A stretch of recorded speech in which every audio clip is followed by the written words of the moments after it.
All right.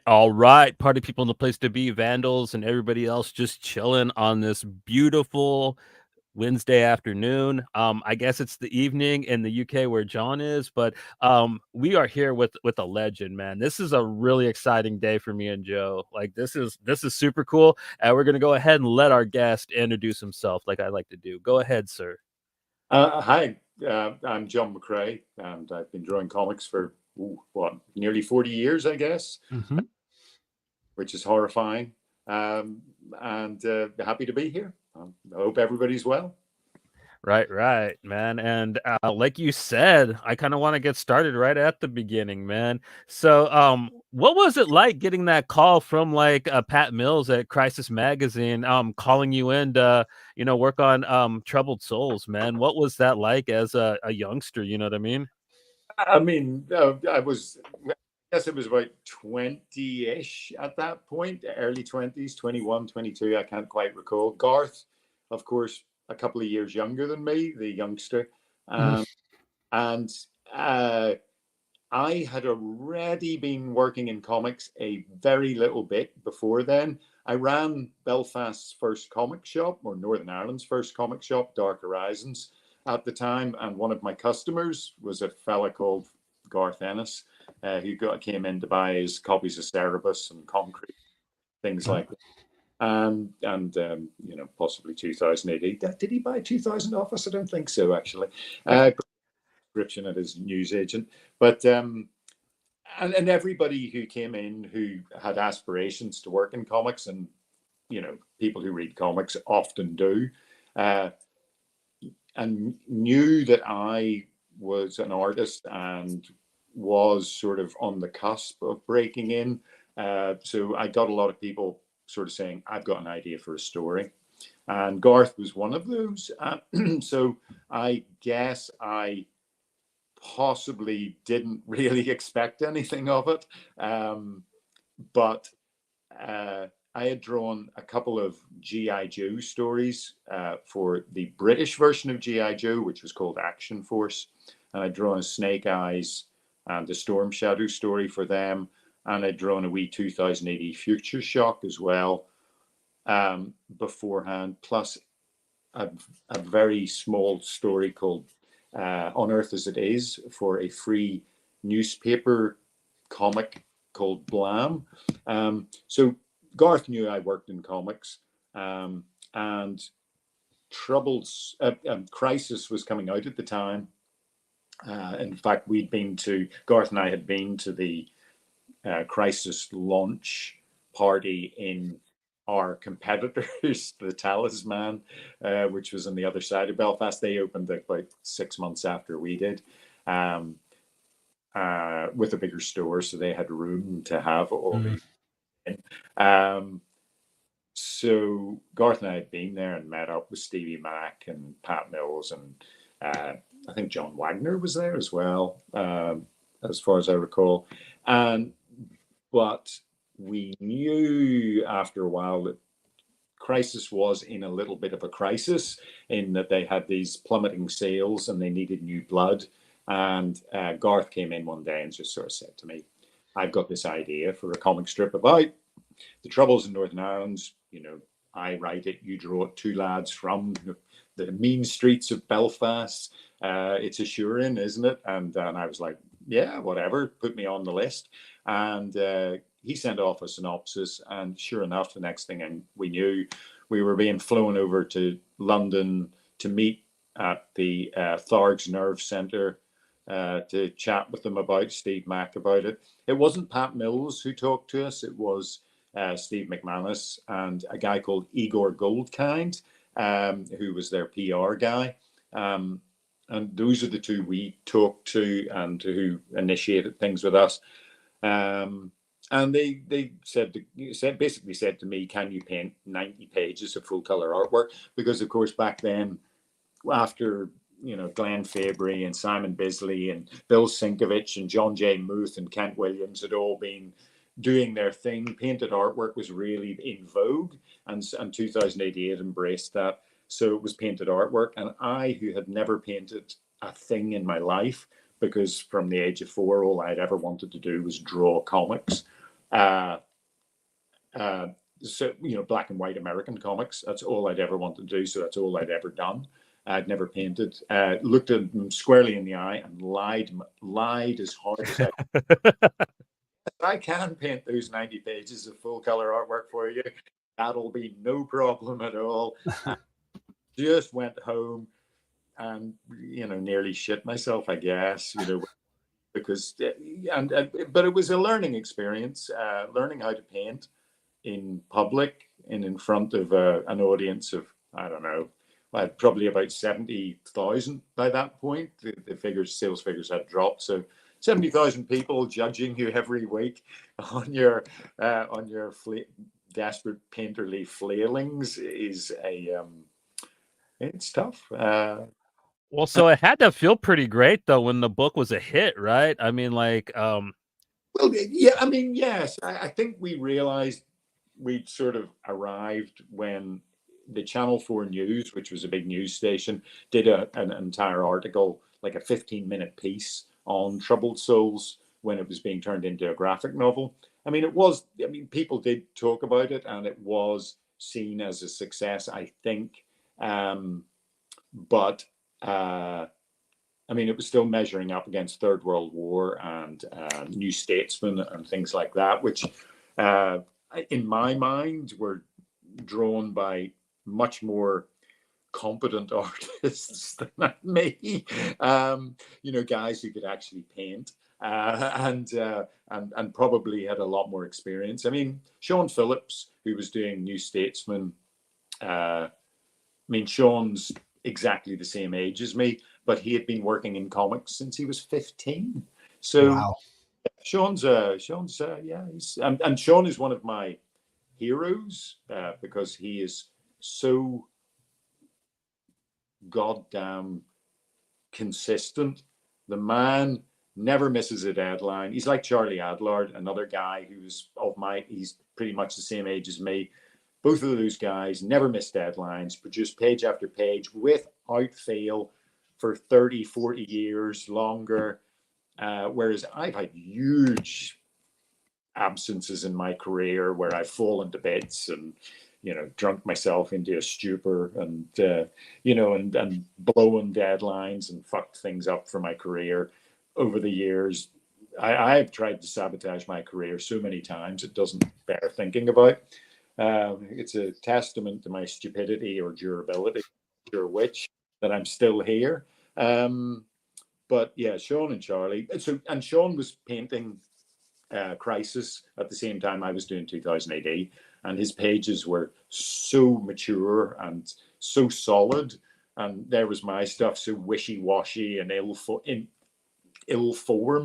and it was rough. Even though people liked it, I was, I couldn't help but compare myself to the other people who were appearing. It Duncan Fagredo was painting pages in there, and Duncan hit the ground running as well. I mean, Duncan's a phenomenal artist, and even back then, when he was painting Crisis pages, they were just works of bloody art, and there was me, sort of, it's just like some chancer from Belfast who was. I'll have to check that out. I got into him with Enigma, so I'm slightly late to his party, but yeah, I'll have to. Duncan also appeared in Blam, that thing I mentioned just earlier, the free newspaper. Duncan was in Blam, and so was I. There were a few other people who went on to be either relatively or very well known in comics. I can't remember them off the top of my head, but Duncan was definitely there too. Yeah, but Duncan and Sean just, seemingly fantastic from the very beginning. And and I've always admired Sean. And I mean, Duncan's an absolute flake. He won't mind me saying that. He's just, he'd rather be playing computer games than comics. But the man's a genius. So, genius comes with its own sort of, fallbacks, or, you can't be given that kind of talent without sort of something being taken away. And so, he's not so consistent as us mere mortals, I think. Yeah. But anyway, yeah, Crisis was a learning experience for me and for Garth. I mean, we figured out so much on our first, in those first 90 pages, and I look back at it fondly. I know that Garth looks back at it with a lot of but that answers a question, and that's well, why more critical of the work than I am. Time has kind of mellowed me to Troubled Souls, and maybe I'm just mellower altogether. But that's why the art in Troubled Souls looks quite a bit different than your usual. And so is that why also True Face art looks so much different than anything else Warren Pleece did as well, because he had to paint it? Well, no, Warren painted other stuff too. But yeah, I mean, Warren came from his self-published book that he did with his brother, Gary, and which was called something that I can't remember for the life of me. Sorry, Warren.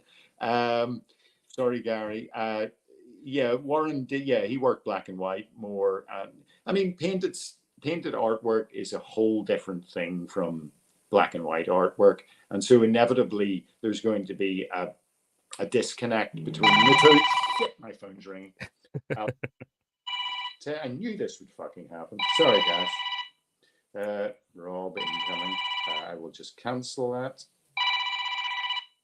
Go away, Rob. I'm glad it was you and not me. I forgot to turn the ring off my phone too. Never turn off my phone, but I'll just do that now, at least briefly. Or off. There we go. Sorry about that. It's all right. Yeah. But I think that's a curse of a lot of artists is, comparing your work to other people that you admire and stuff, and all you do is pick out your shortcomings maybe compared to someone else that you really like kind of admire their work and stuff. But I think that's kind of a little bit of a curse that every flaw, like every artist has that little flaw in them. I believe that it's a blessing and a curse. I think that if you don't see the flaws in your work and you aren't self-critical of your own stuff, then you won't improve and you won't progress and you won't go anywhere. But at the same time, then all you do is sit and pick at your own work and hate it. I mean, I don't put my own artwork up on my walls, for instance, because why would I want to look at my stuff? I mean, that's a more recent drawing by me. So yeah, it's fantastic. I mean, thank you. Well, I'm a huge Mike McMahon fan, and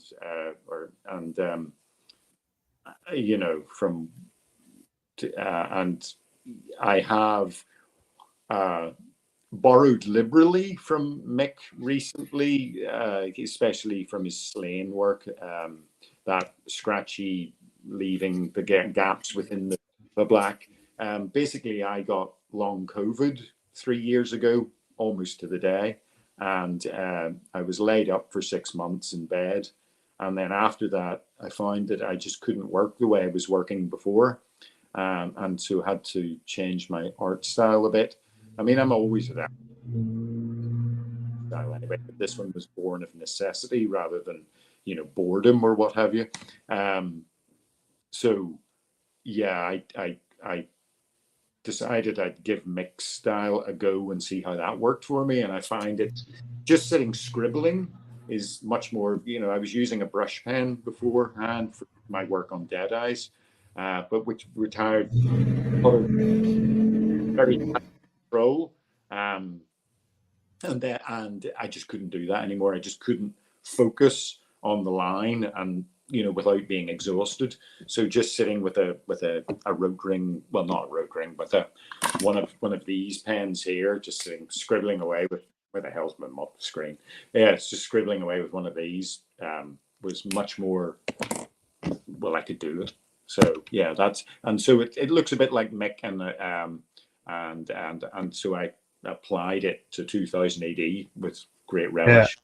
And also on Yondu, I think you started using that style as well, no? Maybe I did. Yeah, you're right.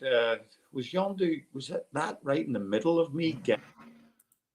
Yeah. Yondu came straight after lockdown, and I got ill around that time. So I'm very hazy on the time frame. Was Yondu before lockdown? Fuck, I can't remember. Anyway, it's all around. Whatever it is, it's just seemed more doable. Maybe I had already sort of started taking that on, and then realized I couldn't even do the other style, and then just adapted it. You're schooling me here in my life. Mhm. Well, I thought the style, I could see that style coming through in the Yondu book, and I loved it. I thought it was great. Like, Well, I mean, Zach and Zach Thompson and fuck the other guy, Lonnie Nadler. Ronnie, yes, Lonnie, yes, Jesus, sorry. I can blame everything now, I find, on long COVID and the after effects of it, which is wonderful. So there's always an upside to everything. So yeah, my bad memory, it's long COVID. So sorry about that, Lonnie. Yeah, those two guys, when they pitched it, they basically said it's kind of like a dirty sci-fi 2000 AD thing for Marvel. Mhm. And so, yeah, it seemed natural to go, since they used those specific words, it seemed natural to go 2000 AD on them. So, yeah, what the hell? it's a good pitch. Yeah, absolutely. The seedy underbelly of the Marvel universe. Insane, you know. And plus, Badass Blue Dudes 2000 AD is kind of known for that. Also, you did a really good Rogue cover a couple months ago for 2000 AD. It was red with Rogue on it, like beautiful cover. Yeah. Well, thank you. Yeah. I've just gotten to do a two parts of 2000 AD's new multi-part crossover. No, it's not a multi-part. It's a two across the magazine and 2000 AD for a bunch of issues, and I did the intro and outro of that, and it features Rogue Trooper and Venus Blue Jeans, both the blue genetic infantry guys and gals. So, and I've been a big fan of blue. Actually, I've said this before, but I have a bucket list. One of my bucket list things is to draw every 2000 AD character ever that that is relatively major, like ABC Warriors and things like that. But with this Nordland's Rising crossover that I've just worked on for 2000, I've ticked a whole lot of people off the bucket list. Bad Company, I got to draw them. Johnny Red is in there. All this sort of stuff. So there's a lot of things that I got to tick off my bucket list there with, so I'm quite happy about that. Yeah. Nice. Hell yeah, man. I have one more question about Troubled Souls, if that's okay. Sure, batter away. So, did you think that it would go on as long as it did? Because you kind of you guys kind of came back to that quite a bit. Like you did a few Troubles more. You did, and then changed the series to being called Dix. At least it's called Dix over here. Don't worry about that. I don't know what it's Spain, but it's called Dix over here. It's been translated in Spain, and I just have no clue how all the colloquialisms and stuff get translated. I think it's been translated in Germany and a few other places as well, and I just don't know how they can handle all that stuff. But yeah, we carried on, much to my regret. Yes. Oh man, that Watchmen cover is excellent, though, man. I absolutely love that one. Yeah, that was all me. That was all me. That was all me. Yeah, there's some of those covers. After I finished drawing them, I sort of looked at the page before I sent it and just went, "What am I doing here? And then emailed it off." So it's just yeah. There were some where we were pushing the boat out somewhat on Dix. Yeah, it's rude, crude, and not very intelligent, but it's bloody good fun, I suppose. Yeah, and so thank you. Yeah, I'm glad you enjoyed it. Yeah, I mean, again, I don't even know how a lot of the stuff translates to, my Canadian chums or American chums. It's just like, it's a lot of it's very. Some of it is so specific to like Ballymena It's, people in Belfast might not even understand some of it, let alone across the water in Canada or America or Spain or wherever. So yeah, the fact that it has traveled is amazing. There you go.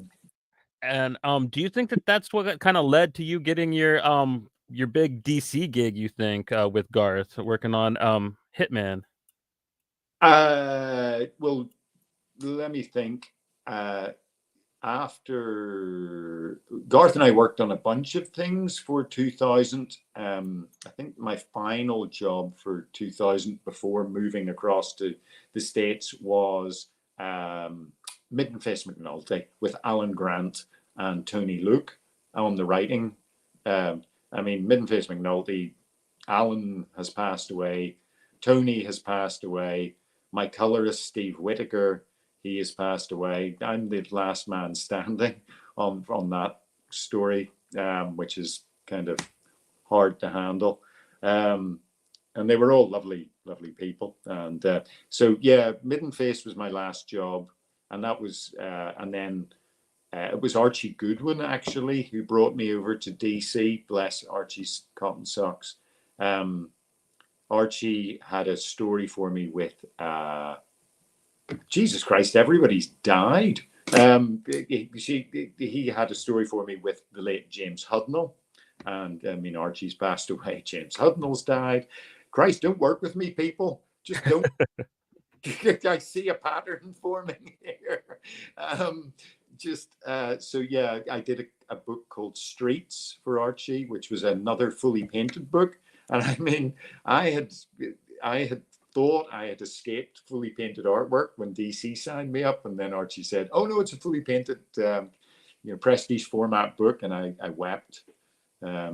So I did that, and then The Demon came along. Garth and I were asked to pitch for The Demon, as Alan Grant was writing that at the time with Val Zemeckis on art, and the book's sales were low, and Alan wanted to get off it, and so DC thought, we'll throw it at these couple of troublemakers and see what they do.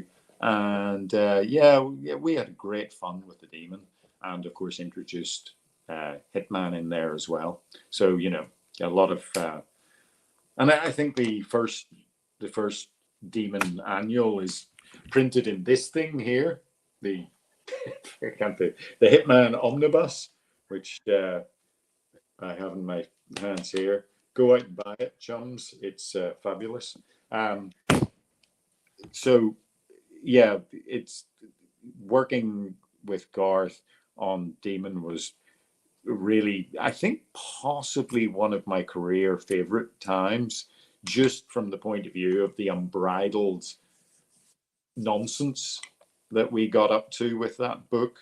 And I was just cutting loose and having the greatest fun.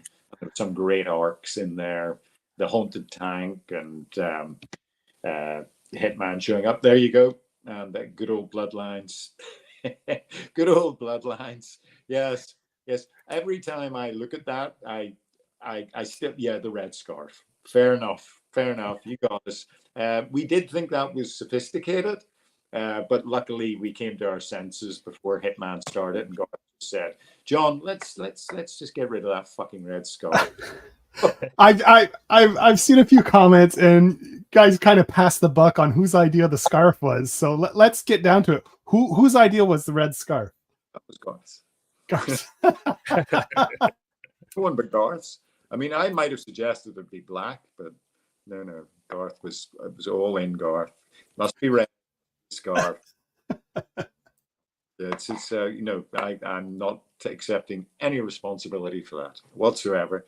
But at the same time, and by the same measure, it was Garth who said, "Let's get rid of the." So he's a man who owns up to his mistakes, and embraces them, and he grows. He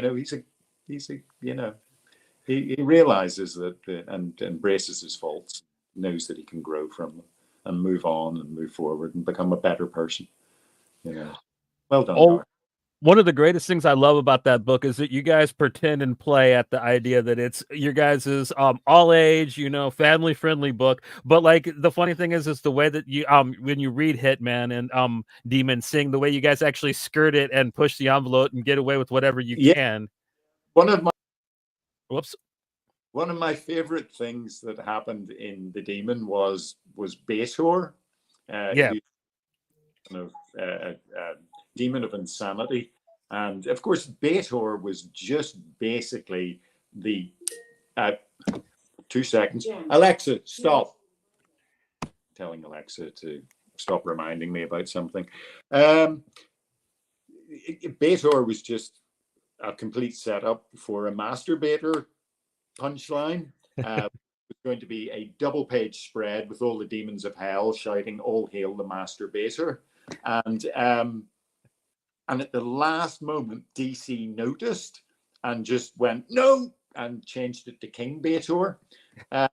So when the Demon trade paperback was being published, Garth went to Dan Didio, and I'll give Dan his props for this. Garth said, "Dan, it was meant to be all hail the masturbator because we're immature scumbags."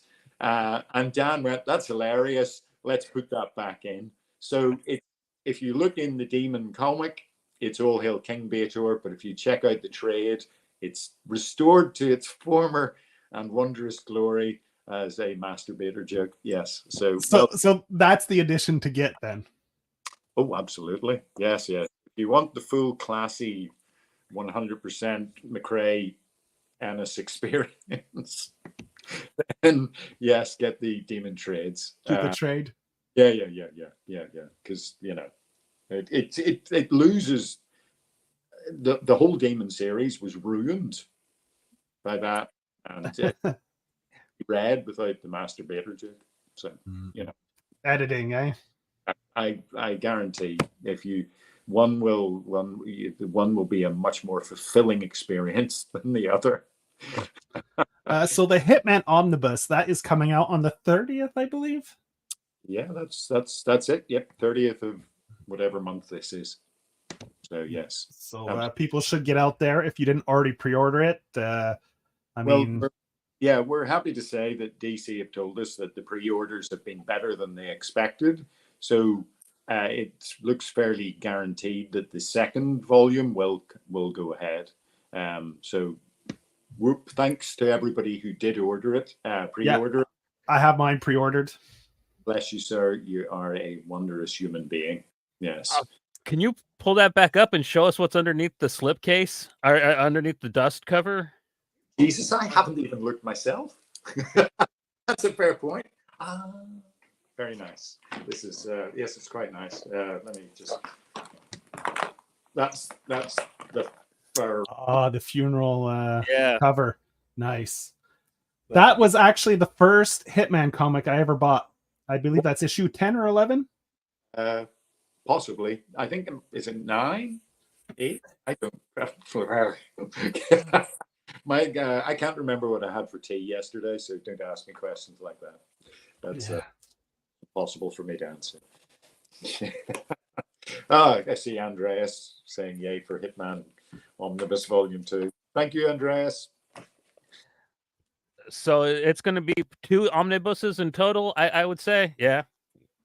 That's it. It'll include the section stories as well, and the Hitman Lobo, the little 6-pack backup with Superman that was drawn by Nelson. Hey Nelson, and such like and so forth. Yeah, so there'll be everything in there but the kitchen sink. There's a ton of scripts and preliminary artwork, and the first 3 issues of Hitman have been recolored, remastered, because they weren't what I wanted. Which issue? 9? I was 9. Right. Your memory's pretty good. Oh, well, I blame COVID for that. It just be terrible. So maybe I've come lucked out there. Yeah. Anyway, so it's going to be the 2 volumes with everything we can get in there. Pretty much.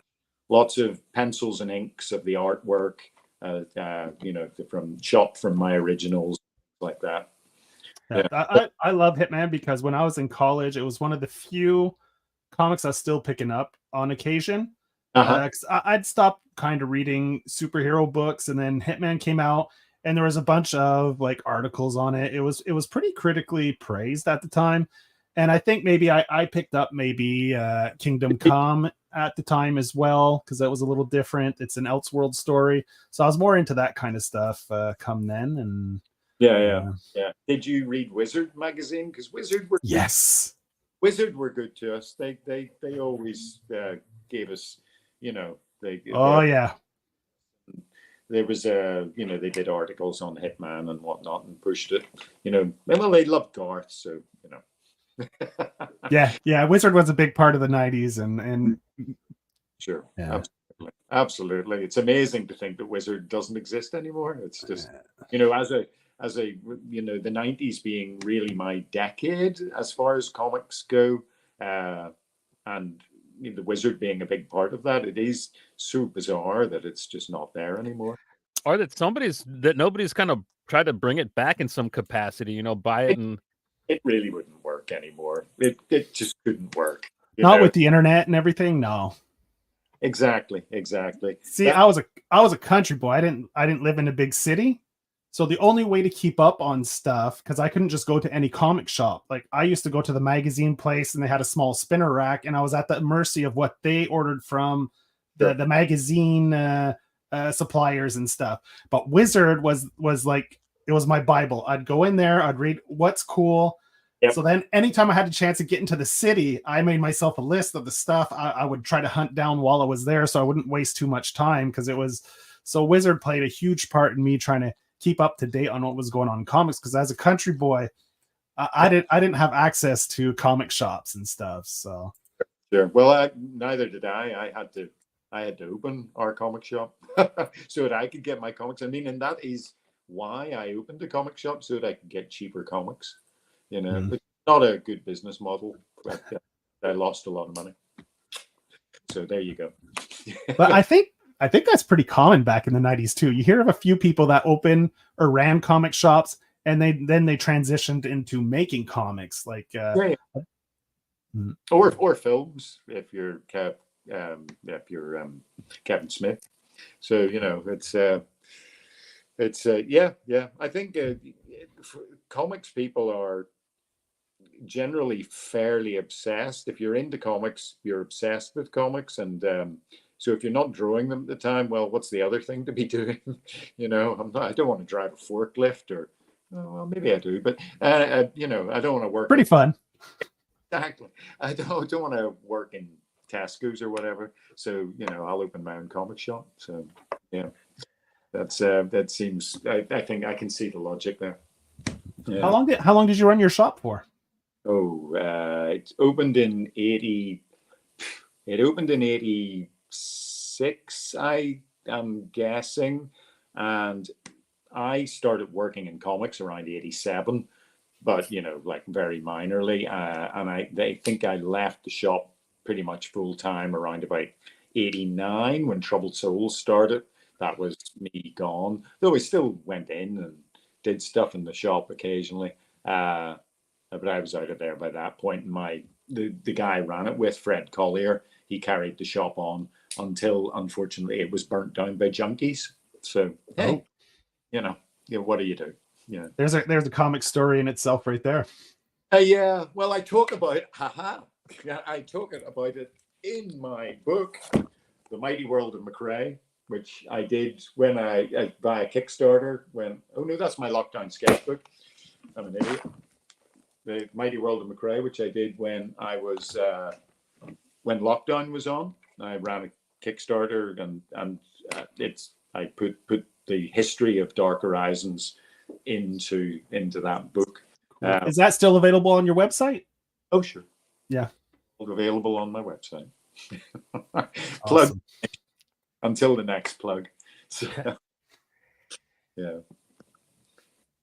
You also have a Dead Eyes making of, or the Art of Deadeye's book as well. Yeah. That's on my website as well, and that was a real labor of love. As like, I mean, any Kickstarter is.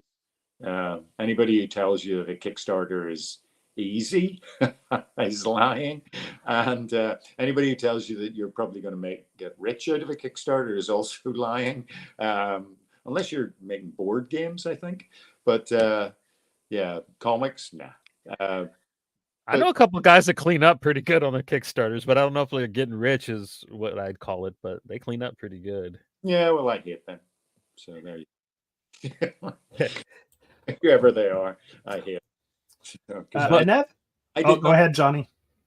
But yeah, so I would say Deadeyes in general is kind of a labor of love for you. I know that in the back material of the first trade, you talk about how you actually like went out of your way to up your game on your covers and your art in general in that book. And then you kind of before the show kind of told us a story about how you kind of don't make any money working on that book. So the fact that you kind of do all that, I can't put the book at anything else besides like a complete labor of love, right?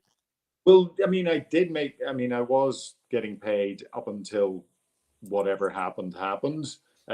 So, it's not like I've never been paid to work on Deadeyes. But yeah, even so, on those first 4 issues, I spent up to, there was a couple of pages where I nearly spent 2 weeks on one page.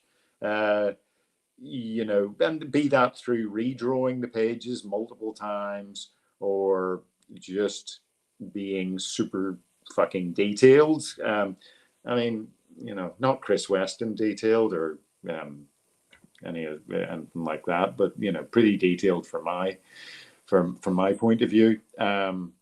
So yeah, I spent a lot. I saw Deadeyes as the thing that was going to change my career and the career arc. I realized, I realized, like so many people, that owning your own properties and owning your own characters and being the master of your own destiny, as it were, is the way to go these days. I mean, I still love working for Marvel and DC, but you're working for a large multinational company and they don't owe you anything. So the only way to sort of really be do anything in this industry is to own your own product. And I hate to call it product. Sorry about that. I do apologize. Own your own characters, own your own comics, and control them as much as you possibly can. So I put a lot of effort into Deadeyes because I saw it as my first. It wasn't my first creator-owned book. I did the same thing with Mythic, only to a lesser degree with Phil Hester when we were working on that, and to a degree before, which I did with Phil a bunch of years before that. But I really believed that Deadeyes was probably going to be the thing that was going to be a big breakout thing, and I thought it will probably be held in the same sort of regard as Hitman. I'm not sure if that's ever going to be the case, but I think so, man. I think that if people really check it out, I think it is a very cinematic. I think that it would make a wonderful film. Like I think that it has all the hallmarks to be like one of those really good crossover properties like that. Well, I mean, I'm not that I'm saying that we were intending that, but I agree. And happening that in the background that I can't talk about. So volume 2 you're working on at the moment. So why don't you give people that maybe aren't familiar with Deadeyes the pitch and let them know when volume 2 will be coming out. Okay, Deadeyes is written by Jerry Duggan, drawn by me, colored by Mike Spicer, lettered by Joe Sabino, published by Image Comics. There's a cover for the first issue of the second volume that's coming out in September. Strangely, September the 11th. And so it's set in the future, but not the distant future. It's set like just a couple of months or maybe a year from now, when everything's just a little bit shitter than it is now. And he's a ex-crook who is married and living with his wife, and she is sick, and he's working a dead-end job and running out of money, and stuff happens that forces him. It's the classic story. The stuff happens that forces him back into the mask and back into doing what he used to do so well. He's older, wiser, maybe a bit achier, but it's the humor and the heart, I think, of it that really makes the comic, and his relationship with his wife as well. They've got a very strong relationship, and I think it's that love story that's in there that gives it its heart. And that's volume 1. Plus, he punches a lot of people and shoots a lot of people, so that's kind of cool too. He's a very classy looking character too. Was that character design you, or was that you and Gary, or Jerry said, let's have him in a suit, and Jerry wanted him with a flat cap, and obviously he had to wear a mask of some form, and then everything beyond that was me. And I if you look at the back of the first volume, there's a sort of a little bit of design process in there, and honestly, it was just a matter of throwing everything at the kitchen sink. And then, that's me as Deadeyes. My friend Lizzie Jordan made the mask for me. And when we announced that's me beating the shit out of somebody in a phone book. They laughed. That's me and Jerry at the Image Expo announcing the book. And I went out on stage cosplaying as my own character, which was good fun. So yeah, it's a great book, and it's got lots of heart. And the second volume is even wilder and more unpredictable than the first volume. So yeah, we're having a lot of fun with it, and it's just unfortunate that we've had to suffer the slings and arrows of outrageous fortune along the way as well. Deadeyes is a character who, has gone through a whole lot of crap, and it really is the story of the little guy fighting against corporate bullshit, and we kind of feel like we've gone through the same sort of process as he has in just making the comic. So yeah, there's possible a certain amount of lived experience there. It's almost like an urban modern day Robin Hood story. It is totally. That is what it is. Yes. In a nutshell, you can say that. He does steal from the rich, and occasionally give to the poor, but mostly keeps it for himself. But he's a good guy. He spreads the love to his other sort of, the people he's involved with. So he has a heart in there. Yeah, no doubt. Yeah. So, but due to his willingness to give away, that's kind of why he's going to have to go back again, right? Is the feeling I'm getting. Yeah, basically his wife is very sick, and he's been crucified by medical bills because the lovely American healthcare system, if you could call it that, has extracted every last penny from him and more. And so he's laboring in debt and being crucified by that. And so he feels that he just has to go back. And, it's as much a rallying cry against the horrors of the American healthcare system as it is a sort of Robin Hood story too. So yeah. And that's why setting it in the future was part of so that it's always relevant, I suppose. It's never now, so we're always pretending it's just slightly ahead of whatever the hell is going on in America at that present time. And the character has a certain honor and integrity to him, where if he gives his word about something, he holds true to it at the detriment of his loved ones sometimes. So Yeah, I guess so. I mean, he always does what's right for Megan, his wife. At the end of the day, she's the only reason he's doing any of what he's doing. Whether that goes to plan or not, well, obviously it doesn't. But you know, that is his central focus, is doing it to help his wife. And So, I think she rubs off on him too, because she has oh, a heart of gold, which in turn just, you know, only rubs off on him because, yeah, you know, yeah, absolutely, absolutely. I mean, as it goes on, and things might get a little bit crazier. There may be a bit more of it may be a two-way sort of flow of things. We'll see how that goes. I've read some of the scripts, and you know, it sort of rolls on, and things change, and people change a little. You know, that's inevitable. So yeah, we'll see how that goes as far as how completely lovely Megan is. I mean, you know, some people, when pushed up against the wall, well, you know, you got to fight back. So we'll see how that rolls.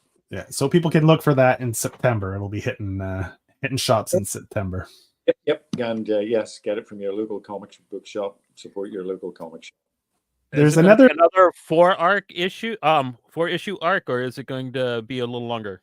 It's 5, this one. I mean, just basically because of what's happened, and the way the industry is now, we've decided that we're just going to have to do it in arcs. I mean, we already know, and are planning the 3rd arc, but how long of a wait there'll be between the first arc. I mean, in a perfect world, it will be as quick as possible. And we will get the next arc out as soon as we possibly can. But yeah, I mean, you know, I'm not as quick as I used to be. And so, yeah, we'll see. We'll see.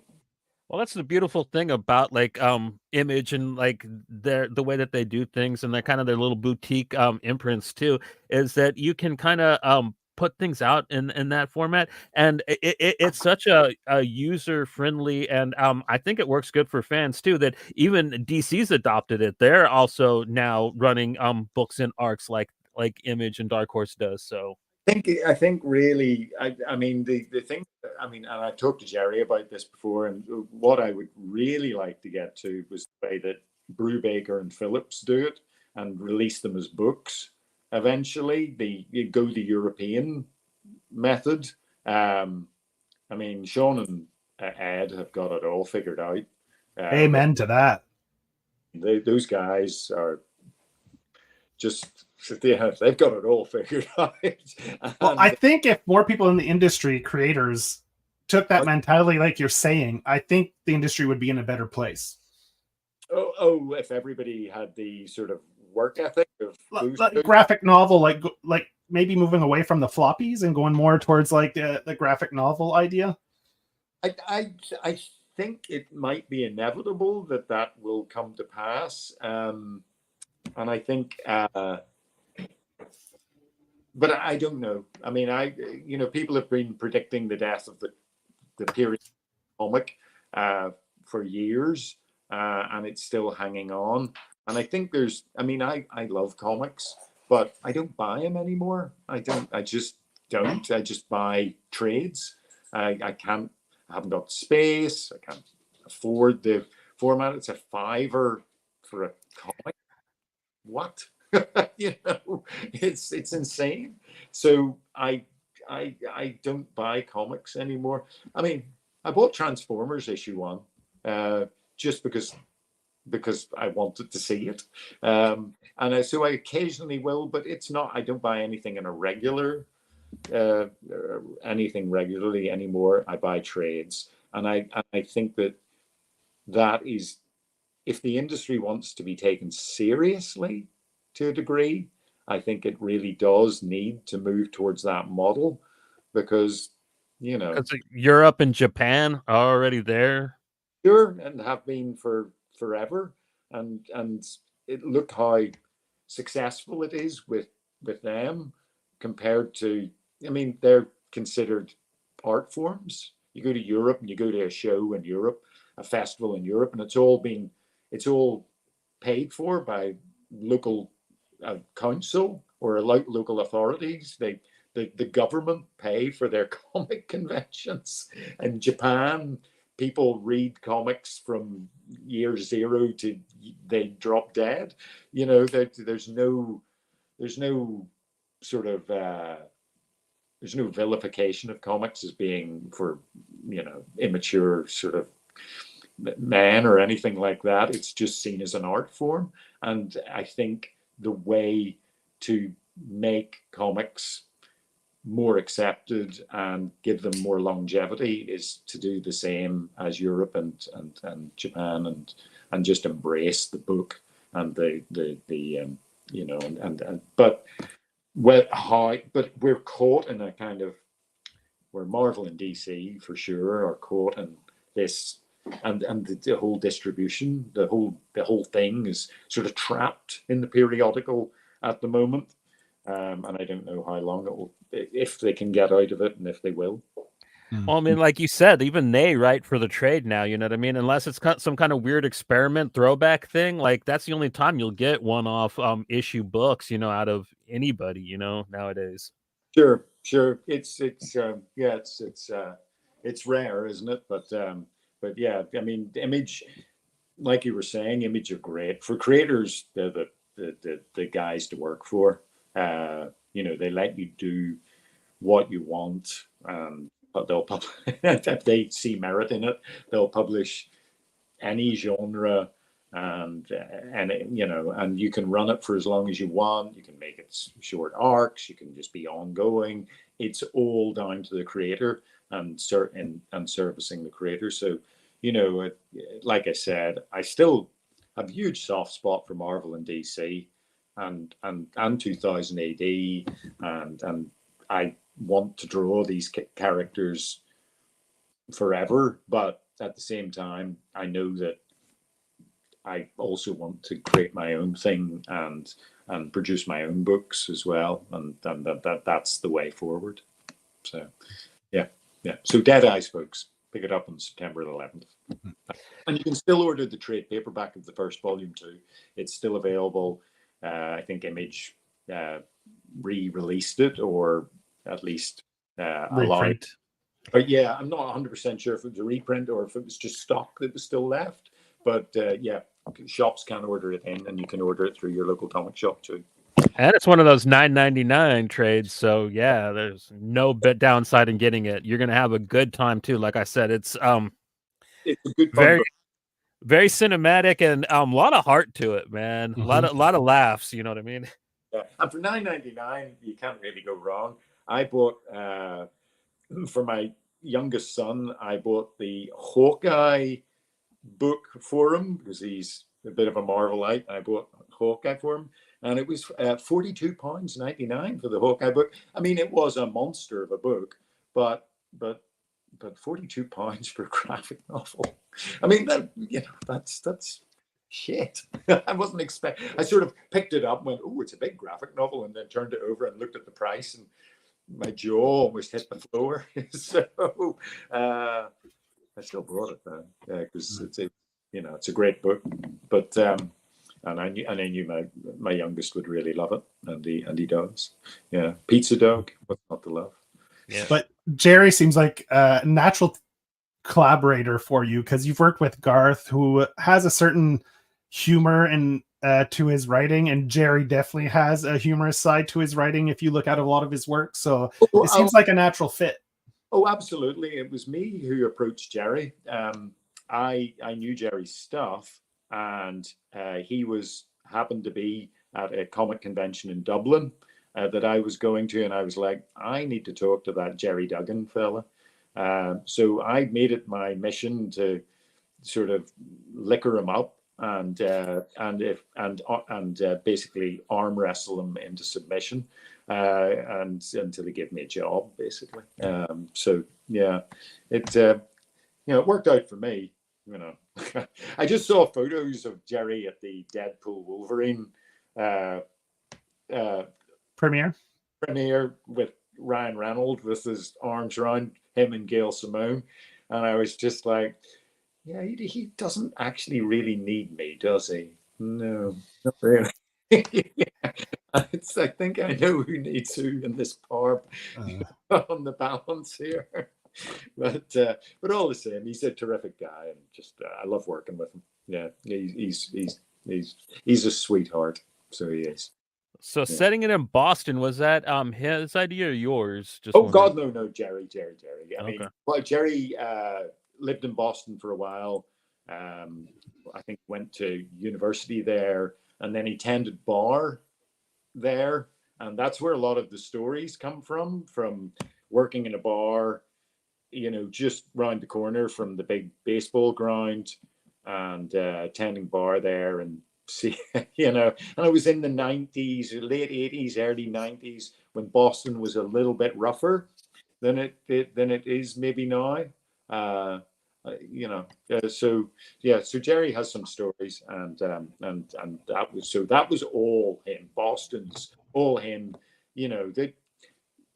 So yeah, but when he pitched the story to me, I fell in love with the character. It was just like, yeah, he gave me a selection of things to choose from, and I have a propensity for drawing very good dirty alleys, if you'll pardon the double entendre. So so Dead Eyes just seemed like a perfect fit for me. It's completely my wheelhouse. All right, man. We're getting kind of towards the end of the allotted time we talked about. So, Joe, you usually have a question for this time of the show. You want to ask John? I have a couple things. Actually, I went and found the cover, some of the work you did. This is for the Venom book you were talking about. Yes, that's not the, but it's just a splash page for my 10-page story. It's written by Philip Kennedy Johnson, I believe. Ooh, nice. And you said that's dropping this week or next week? I think it's this week. This week, so people can go pick that up. That's a beautiful splash page right there. That's probably in shops right now. So cool. Yeah. Well, I was channeling my inner Liam Sharp for that one, so I was. Beefy Barbarians are Liam's middle name, and so I felt like I would just have to see if I could equal him, or at least come close. It's a fun story. There's lots for me to enjoy in it. I believe it's it should be out today, isn't that right? Wednesday's new comic book Wednesday, day. yeah. Yeah, it's today. It should be in the shop, so go pick it up. There's other artists in there, some of whom are better than me. So, another thing, you did some sketch cards for the omnibus. Let's see. Oh, yes. I don't know if any are left. You did that. Was that for OK Comics? That was for Gosh in London, and so I there may be some left from Gosh. If you go to their website, they'll have their or if you check out my social media, there's a link to it somewhere in one of my socials. But just go to Gosh and look for their exclusives, I guess, and there may still be that little I can't remember what they call it when they insert a card into a book and you sign it. There's a name, but I forgot. A book plate, right? Book plate, yeah. That's the one. Thank you very much. Cheers. And one other small thing that you posted I thought was kind of fun was this. Oh, yeah. Oh. Six packs getting some love, huh? Well, six packs there, but on the big poster, you have Mo Doubles, this gangster guy. The two-headed gangster is Mo Doubles from the Demon Annual 2, and first appears. And if you told me that the first property, and you can see Noonan's in the background there, the bar name in the background. Originally, Kite Man was going to be called Noonan's, but I think at the end of it, they decided to call it Kite Man because reasons. But if you had told me that the first billboard featuring one of my characters was going to feature Mo Doubles, I would have just stared at like you were a moron or something. It's just like, what? I mean, let's face it, most people don't ever have a character they designed on a billboard in LA. So, you know, I may well be sort of pissing and moaning just for the fun of it, but and when in fact I should be enjoying it for all it's worth. But yeah, Mo Doubles, never saw that coming. You know, never, you know, it's a wacky world, is comics. It really is. And seeing Six Pack just appearing in the background is just. I'm hoping he's going to be like the breakout character in the show, where they introduce him and then people just go, who is that crazy little guy in the background there? And they have to write him in more, and eventually he gets his own series, and then it leads to Section 8, Six Pack and Section 8 with their own cartoon show, and we get action figures. Because so if it got popular, what I really want is Six Pack. And would you come back and do a miniseries for DC if they wanted to from the show? Well, I mean, if we were dealing with them having their own show, and I was actually going to make some money instead of losing money, and you know, yeah, well, not that I lost money on the Six Pack miniseries, but it didn't set the world on fire. But if we ended up Six Pack actually being a serious character who people wanted to see more of, then yeah, why not? Certainly, absolutely. I love Six Pack. I love Section 8. They're insane and wonderful characters.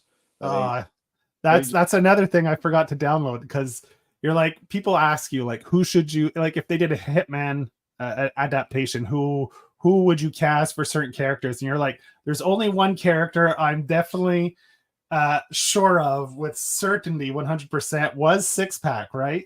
Yeah. And as Danny DeVito as Six Pack. Oh, absolutely. Anybody who watched It's Always Sunny in Philadelphia knows that Danny DeVito would nail Six Pack so well. Just CGI in those huge streams of vomit, and you've got a winner on your hand there with Danny DeVito. Six Pack. No, I mean, he'd be perfect for the role. I'm sure pretty much anybody could play Dog Welder as long as they were, you know, rake thin. But the rest of them, well, I mean, I don't think you could really even do Bueno. I don't think, could you? Would any executive in Hollywood sign off on Bueno? A serial sex offender, ex-porn star, rapist? I mean, it all hits a bit too close to home for, you know, for certain things. So I don't know. I don't really know if anybody would do Bueno on the show. He's too horrible. He's too horrible. You know. So in light of you having the omnibus coming out for Hitman, and pretty soon you'll have Deadeye's hitting shops, which is one of your creator-owned book. Do you have anything lined up, like signings at any shops or any conventions or any shows coming up? Well, unfortunately, my ability to travel is still pretty poor. I'm the only thinking about possibly going to. Well, I'm going to the Lakes Festival in October. That's in England. I'm going to the Lakes. Beyond that, no. So Lakes. So if people want to go meet you, chat it up a bit, and get some stuff signed, they could go meet up with you at the Lakes Festival. Yeah, the Lakes Festival is about the only place at the moment. Next year it may be different. I think I might try and get out there a little bit and you know, try to promote Hitman and Dead Eyes a bit. But unfortunately, this year, I mean, the past, I've attended Thought Bubble in last year, and that's pretty much it as far as conventions go since before lockdown. And I used to be quite the convention goer. I used to love going to cons, but I find it very difficult at the moment. Yeah. So I was at one recently, but I've completely forgotten which one it was. And yeah, Thought Bubble. I mean, the Lakes is the only one I'm doing for the rest of this year that I'm aware of.